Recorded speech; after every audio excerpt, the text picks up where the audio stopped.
بڑھاپے کی دہلیز کو جا پہنچ دیا کہ ان کے پاس لڑکے والوں کی فرمائشی لسٹ پوری کرنے کے لیے پیسے نہیں ہوتے۔ میں یوں تھی کہ کاٹو تو لہو نہیں۔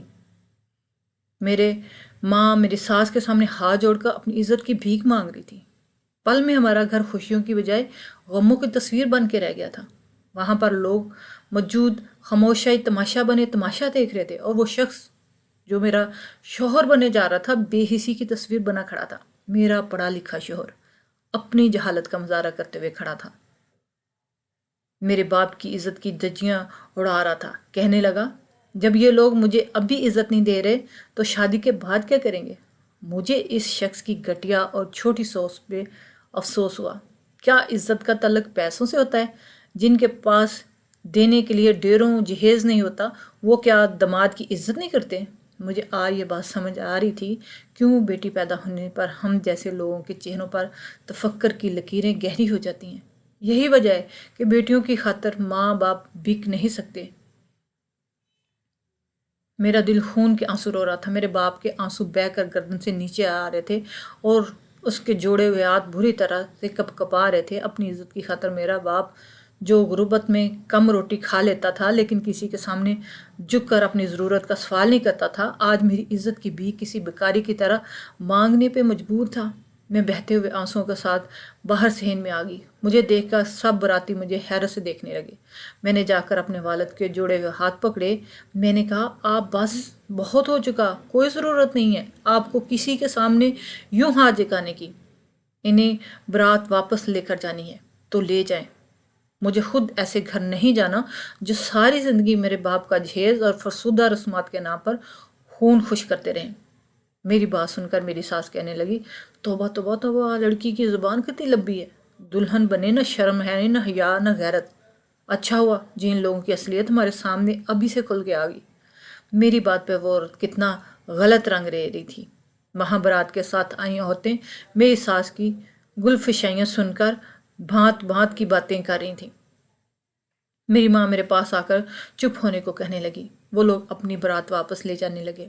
میرا باپ انہیں ہاتھ پکڑ پکڑ کر رو رہا تھا، ان کی منت کر رہا تھا، ایسا مت کرو، میری نیک اور پاکیزہ بیٹی پر بدنامی کا دبا لگ جائے گا، کوئی اس کی بارات لے کر میری دہلیز پر قدم نہیں رکھے گا، خدا را میری بچی کے ساتھ ظلم مت کریے۔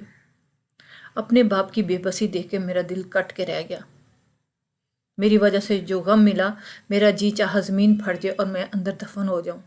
وہاں محلے کے لوگ ابھی بھی کھڑے ہمارا تماشا دیکھ رہے تھے۔ ایک طرف خواجہ سرا کھڑے تھے جو شاید اپنے پیسوں کے چکر میں ناچنے گانے آئے تھے۔ میرا باپ وہیں زمین پر گر گیا۔ میں ہی جلدی سے ان کے پاس گئی، انہیں بازو سے پکڑ کر سہارا دے کر کرسی پر بٹھایا، لیکن میرے باپ کی رنگت بالکل افق ہو گئی تھی۔ کہنے لگے، میری بچی کی بارات اب کبھی نہیں آئے گی، کوئی اسے عزت نہیں دے گا۔ نہ جانے کیوں انہیں میرا غم کھائے جا رہا تھا۔ ان کے ہاتھ اور پاؤں وجود تھر تھر کانپ رہا تھا، ان کے آنسو تر بتر بہتے جا رہے تھے۔ میری امی بھائی سب رو رہے تھے۔ ابھی یہی تو میرے باپ سے سہا نہیں جا رہا تھا۔ جب ہمارے دروازے کے سامنے دیگ والوں کی سوزوکی آ کر کھڑی ہوگی، میرے براتیوں کے لیے کھانے کی دیگیں آ چکی تھی۔ ابا نے خاص دیگ والے کی منت کی تھی کہ بھائی، بیٹی کے سسرال کا معاملہ ہے، کھانا مقررہ وقت پر دینا تاکہ گرم گرم کھانا براتیوں کو مل سکے۔ لیکن اندر کا سوگوار منظر دیکھ کر وہ لوگ بھی چپ ہو گئے تھے۔ میرے ابا اب کھڑے ہو کر محلے دار اور رشتہ دار سے ہاتھ جوڑ کر کہنے لگے تھے کہ خدارہ میری بیٹی سے کوئی نکاح کر لے، میری بچی کی آج رخصتی نہ ہوئی تو کبھی نہیں ہوگی۔ لیکن سبھی خاموش کھڑے تھے۔ کوئی مرد مومن ایسا نہ تھا کہ ایسے حالات میں مجھے اپنی عزت بناتا۔ یہ میرے باپ کی بے بسی کی آخری حد تھی۔ لیکن محلے والے بھی کتراتے ہوئے گھر سے باہر نکلنے لگے جب ایک خواجہ سرا میرے باپ کے سامنے آ کھڑا ہوا اور کہنے لگا، چاچا، اپنی بیٹی کا نکاح مجھ سے کر دے۔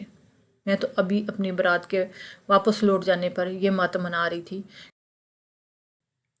کہ اس کے منہ سے یہ بات سن کر تو میرے رہے سے اوساں بھی خطا ہونے لگے۔ یہ شادی کیسے ہو سکتی ہے؟ یہ سوچ کر میرے پورے وجود میں جرجری سی آنے لگی۔ مجھے تو بچپن سے ہی ان خواجہ سرا سے ڈر اور وحشت محسوس ہوتی تھی۔ بے شک اس شخص نے میرے والد کا دل رکھنے کے لیے یہ بات کہی تھی۔ ایسا تو کبھی نہیں کر سکتا۔ میں بھی یہی سوچ رہی تھی کہ ابا نے اس کو دیکھ رہے تھے۔ میرے سامنے کھڑے نکاح خاں سے کہا کہ آپ میری بیٹی کا نکاح شروع کریں، تو میں بری طرح سے چکرا کے رہ گئی۔ ابا ایسا کیسے کر سکتے ہیں میرے ساتھ؟ بے شک ان کا غم بڑا تھا، صدمہ بہت زیادہ تھا، لیکن مجھ پر بھی وہی غم کا پہاڑ ٹوٹا تھا۔ ابھی تو میں یہ نہیں بھول پائی تھی کہ ابا کی بات نے تو مجھے چکرا کر رکھ دیا۔ میں نے ابا کا ہاتھ پکڑ لیا۔ میں نے کہا ابا کیا کر رہے ہیں آپ؟ میں کیسے کسی ہجڑے سے شادی کر سکتی ہوں؟ مجھے تو سوچ کر بھی تم سے پہلے ہی خوف محسوس ہوتا ہے۔ مجھے یاد آنے لگا جب ہمارا بھائی پیدا ہوا تو ہمارے گھر میں ہی وہی ہجڑے آئے اور میں نے اپنے کمرے کا دروازہ بند کر کے خوف کے اندر کافی دیر اندر بیٹھی رہی۔ ابا کہتے رابعہ میری عزت تیرے ہاتھ میں ہے، تیری 2 چھوٹی بہنیں اور بھی ہیں، اور اگر آج تو رخصت ہو کر نہ گئی تو تیری بہنوں کی شادیوں میں بھی رکاوٹ ڈالی جائے گی۔ میں ایسے کیسے کر سکتی تھی؟ میں نے کہا ابا ایسا تو کبھی ہوتا نہیں ہے، میں کیسے کسی خواجہ اسرا سے شادی کر سکتی ہوں؟ وہ کہنے لگے میری عزت اب تیرے ہاتھ میں ہے۔ رابعہ رونے لگ گئی تھی لیکن چپ ہو گئی۔ میں شاید پہلی لڑکی ہوں جس کی شادی کسی خواجہ اسرا سے ہو رہی تھی۔ میں یوں تھی جیسے میرے وجود میں جان ہی باقی نہ رہی ہو۔ میں اپنے باپ کے گھر سے اپنا بے جان وجود لے کے رخصت ہوئی تھی۔ ٹیکسی میں پچھلی نشت پر ایک خواجہ اسرا کے ساتھ بیٹھی تھی۔ وہ سارے بے حد خوشی محسوس کر رہے تھے۔ وہ تینوں ہجڑے تھے جو میری بارات کے ساتھ ہی ناچنے کے لیے آئے تھے۔ میں نے تو ان کو آنکھ بھر کے نہیں دیکھا تھا۔ ایک ٹیکسی ڈرائیور کے ساتھ اگلی نشست پر بیٹھا ہوا تھا اور 2 میرے ساتھ پچھلی نشست پر۔ ٹیکسی میں میری سسکیاں ہی گونجتی رہیں پورا راستہ۔ اپنے ہونے والے شوہر کے حوالے سے میں نے بہت خواب سجا رکھے تھے، آج کی رات کے لیے بہت سہانے خواب، لیکن یہ معلوم نہیں تھا کہ میری رات ایک خواجہ اسرا کے ساتھ گزرے گی۔ اس سوچ نے مجھے کانپنے پہ مجبور کر دیا تھا۔ مجھے آنے والے وقت کا سوچ سوچ کر خوف آ رہا تھا۔ میں بتدریج روئے جا رہی تھی۔ گاڑی ایک چھوٹے سے پسماندہ علاقے کے ایک چھوٹے سے گھر کے سامنے رکی تھی۔ خواجہ اسرا نے میری گاڑی سے اترنے میں مدد کی تھی۔ جو میرا شوہر تھا، ٹیکسی ڈرائیور کو پیسے دینے کے بعد وہ مجھے اپنے گھر لے آیا، لیکن جیسے ہی میں اس گھر میں داخل ہوئی ایک طوفان بدتمیز دیکھنے کو ملی۔ وہاں 4-5 اور خواجہ اسرا تھے جو ایک دوسرے کے ساتھ لڑ رہے تھے۔ ان کی عمریں تقریباً 15 سے 16 سال تھی۔ میرے شوہر کی ڈانٹ ڈپٹ پر وہ لوگ سیدھے ہو گئے، مجھے وہ عجیب سی نظروں سے دیکھنے لگے۔ ہمارے ساتھ آئے دوسرے ہجڑے انہیں بتایا کہ گرو نے اس لڑکی سے شادی کر لی ہے۔ وہ گرو نامی ہجڑا شاید وہاں کا بڑا تھا۔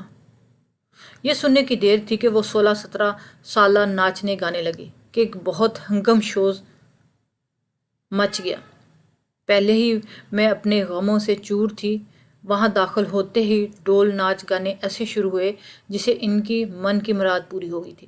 میں مین گیٹ پر کھڑی اپنی زندگی کا وہ تماشا دیکھ رہی تھی جس کا تصور بھی ایک عورت کو زندہ درگور کر دینے کے لیے کافی تھا۔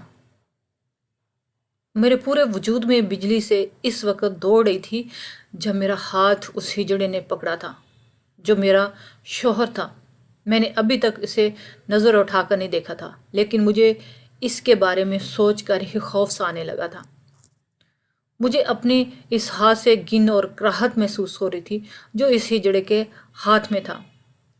وہ مجھے سامنے والے کمرے میں لے گیا، کہنے لگا تم یہاں بیٹھ جاؤ، میں بچوں کو کھانا کھلا کر آتا ہوں۔ یہ کہہ کے وہ باہر چلا گیا۔ باہر ایک شور برپا تھا۔ وہ چھوٹے خواجہ اسرا لڑکے کہہ رہے تھے کہ گرو تو کہہ کر گیا تھا کہ شادی پر جا رہا ہے، واپسی پر کھانا لے کر آئے گا، بریانی منجن لائے گا، اب ہم کیوں روکھی روٹی کے ساتھ آملیٹ کھائیں؟ کیسی دلہن ہے تمہاری، اور تم کیسی دلہن لے کے آئے جو اپنے ساتھ کھانا تک نہیں لے کے آئی؟ باہر کی ساری آوازیں اندر آ رہی تھیں، لیکن وہ گرو نامی شخص کی دھاڑ پر خاموشی چھا گئی۔ اندر کمرے میں بیٹھے میں کانپ کے رہ گئی تھی۔ وہ کہنے لگا مجھے کوئی بحث نہیں چاہیے، جلدی سے اپنا کھانا کھاؤ اور ختم کرو اور جا کر سو جاؤ۔ اس کے بعد باہر سے کسی شور کی آواز نہیں آئی۔ 1 گھنٹے کے بعد اپنی بری قسمت پر رو رو کر میں ماتم کرتی رہی۔ میرے کمرے کا دروازہ کھلا تو میرا دل میرے سینے کے اندر تھم سا گیا۔ دروازہ بند ہوا تو مجھے لگا میری سانس گھٹنے لگے گی۔ ایک خواجہ سرا کی سنگت کا سوچ کر میری روح لرز گئی تھی۔ وہ شخص اس وقت تک زنانہ لباس میں نہیں تھا، مردانہ شلوار قمیض میں ملبوس تھا، لیکن میرا یہ حال تھا کہ آج میرا دم ہی نکل جائے گا۔ میرے پیٹ میں گڑے سی پڑنے لگی تھی۔ کہنے لگا، مجھے افسوس ہے جو کچھ تمہارے ساتھ ہوا۔ یہ کہہ کے اس نے میرا کانپتا ہوا ہاتھ پکڑا۔ اس کے ہاتھ میں اور میرے ہاتھ میں زیادہ فرق نہ تھا۔ اس کے ہاتھ بالکل زنانہ طرز کے تھے۔ اس کی قربت کا سوچ کے میری حالت غیر سی ہونے لگی تھی۔ میرا تنفس بری طرح سے بگڑنے لگا۔ میں لمبے لمبے سانس بننے لگی۔ میرا دم گھٹ رہا تھا۔ میرے وجود سے جان نکل رہی تھی۔ میں اپنے ہوش و حواس کھو بیٹھی تھی۔ میں بے ہوش ہو چکی تھی۔ بات ہی ایسی تھی، کوئی بھی لڑکی ایسی سچویشن میں مر سکتی ہے۔ جب صبح ہوئی تو میری آنکھ کھلی تو میں نے اس کو بستر پر لیٹا دیکھا۔ میں نے پہلی بار اس کا چہرہ دیکھا تھا۔ شکل سے وہ بالکل لڑکا لگ رہا تھا، لیکن عورتوں کی طرح سفید شفاف تھا۔ ہاتھ پاؤں کی بناوٹ بھی ایسی تھی۔ رنگت گوری تھی۔ سر کے بال البتہ مردوں کی طرح سے چھوٹے چھوٹے تھے۔ میں اس وقت بھی اس سرخ گوٹے والے لباس میں ملبوس تھی۔ تبھی میں نے کمرے میں موجود الماری کھول کر دیکھی تو اس میں بہت سارے زنانہ جوڑے رکھے ہوئے تھے۔ کیونکہ میں ایک ہجڑے کی بیوی تھی تو مجھے کپڑے تو آسانی سے مل سکتے تھے۔ میں نے ایک تلخ سوچ کو سوچا جو کہ حقیقت تھی۔ میں نے اپنے کپڑے تبدیل کیے اور واش روم سے باہر آئی تو وہ شخص اٹھ گیا تھا۔ مجھ پر اس نے ایک بھرپور نظر ڈالی تھی۔ اس کا اس طرح سے مجھے دیکھنا مجھے بہت عجیب لگا۔ میرے پورے وجود میں چونٹیاں سی ہوتی ہوئی محسوس ہوئی۔ یہ میں جانتی تھی کہ وہ ایک مرد نہیں، لیکن اس کی نظر مجھے ہڑبڑا کے رکھ دیا تھا۔ میں سمٹ کر بیڈ پر بیٹھ گئی۔ وہ شاید واش روم میں گیا تھا۔ باہر آتے ہی کمرے سے باہر نکل گیا۔ تھوڑی دیر بعد میرے لیے ایک گلاس دودھ لے کر آیا۔ کہنے لگا، اس رات سے تم بھوکی ہو؟ مجھے بھوک تو بڑی شدت سے لگی ہوئی تھی۔ نہ چہرہ دیکھ کر میری کیفیت سمجھ گیا تھا۔ کہنے لگا، مجھ سے ڈرو مت، تمہیں کچھ نہیں کہوں گا، چلو شاباش، اسے پی لو، میں تمہارے لیے ناشتہ بنا کر لاتا ہوں۔ میرے ہاتھوں میں وہ دودھ کا گلاس دے کر باہر نکل گیا۔ میں نے گھونٹ گھونٹ دودھ اپنے اندر اتارا، پھر وہ میرے لیے ناشتہ لے کے آیا۔ میں کمرے میں ہی رہتی تھی۔ وہ شخص نے مجھے کبھی کچھ نہیں کہا تھا، یہاں تک کہ مجھے چھوا تک نہیں تھا۔ وہ مجھے کچھ کہتا ہی نہیں تھا، لیکن اس کی نظر مجھے الجھن میں ڈال دیتی تھی۔ اب میں نے کچن سنبھال لیا تھا۔ مجھے حیرت اس بات کی تھی کہ جو کم عمر خواجہ سرا تھے وہ اسکول جاتے تھے۔ میرا شوہر انہیں تعلیم دلوانا چاہتا تھا، حالانکہ وہ دوسرے دن آ کے اسکول سے واپسی پر رو رہے ہوتے تھے۔ کہتے تھے کہ کلاس کے بچے ان کا مذاق اڑاتے ہیں، استاد بھی عجیب سی نظروں سے ہمیں دیکھتے ہیں۔ تم کیوں اسکول ہمیں بھیجتے ہو گرو؟ ہمیں ساری زندگی ناچ گانا ہی تو کرنا ہے، پڑھ کر کیا کریں گے؟ لیکن وہ کہتا کہ تم لوگوں کو تعلیم دلوانا ہے، تم لوگوں کی باتوں کو اگنور کیا کرو، آج سہ جاؤ گے، جب تک کل تم کچھ بن جاؤ گے تو یہی لوگ تم کو سلام کیا کریں گے۔ مجھے اپنے شوہر کو دیکھ کے حیرت ہوتی تھی۔ وہ ان ہجڑوں کو تعلیم دلوانا چاہ رہا تھا اور وہ ایک اچھا خاصا انسان تھا۔ تقریباً 22 سے 25 سال ان کی عمر تھی۔ جو آہستہ آہستہ مجھ پر راز کھلے ان کو جان کر میرے ہوش اڑ گئے۔ ان بچوں کی میرا شوہر کفالت کر رہا تھا۔ اس شخص نے مجھے کبھی کچھ نہیں کہا۔ وہ تینوں ہجڑے ناچ گانے کے لیے چھپ کر جاتے اور رات کو دیر لوٹتے۔ ایک بار اس شخص نے مجھے نئے کپڑے لا کر دی۔ میرا وہ بہت خیال کرتا تھا۔ ہمارے درمیان صرف احساس کا رشتہ تھا۔ اس کے سارے کام میں چپ چاپ کر دیا کرتی تھی۔ لیکن ایک بار جو کچھ میرے ساتھ ہوا، میرے ہوش اڑ گئے تھے۔ رات وہ تینوں ہجڑے ناچ گانے کے لیے گئے ہوئے تھے جب پیچھے دروازہ زور سے بجا۔ میں نے پوچھا کہ آپ کون ہیں؟ تو کہنے لگا، دروازہ کھولو، ہم پولیس والے ہیں۔ یہ سن کر تو میں ڈر سی گئی تھی۔ میں نے دروازہ کھولا تو 2 نوجوان اندر داخل ہوئے۔ کہنے لگے، ہم اس محلے کے بدماش ہیں۔ جب سے ہمیں پتہ چلا ہے کہ گرو نے ایک لڑکی سے شادی کر لی ہے تو ہم نے سوچا کہ وہ کسی قابل نہیں ہے، تو کیوں نہ ہم ہی تمہاری خواہش پوری کر دیں۔ اس وقت وہ چھوٹے خواجہ سرا سو چکے تھے۔ میں بھی تھی۔ میں نے کہا، نکلو میرے گھر سے باہر ورنہ میں شور مچا دوں گی، لیکن وہ مجھے زبردستی کمرے میں لے گئے۔ میرے چلانے پہ وہ بچے خواجہ سرا اٹھ گئے۔ اور وہ میرا دروازہ بجانے لگے، مگر وہ نوجوان میری طرف غلط ارادے سے بھاڑے تھے۔ جب وہ گھر واپس آ گیا اس نے ان نوجوانوں کو خوب مارا اور کہنے لگا، اگر دوبارہ میری بیوی کی طرف آنکھ اٹھا کر بھی دیکھا نا، تیری آنکھیں نکالوں گا۔ وہ لوگ بھاگ گئے۔ میرا شوہر بہت غصے میں تھا۔ پہلی بار وہ مجھ پر چلایا اور بولا، خبردار تم نے دروازہ کھولا جو میری غیر موجودگی میں، تم نے دروازہ کھولا، میں پہلے ہی رو رہی تھی۔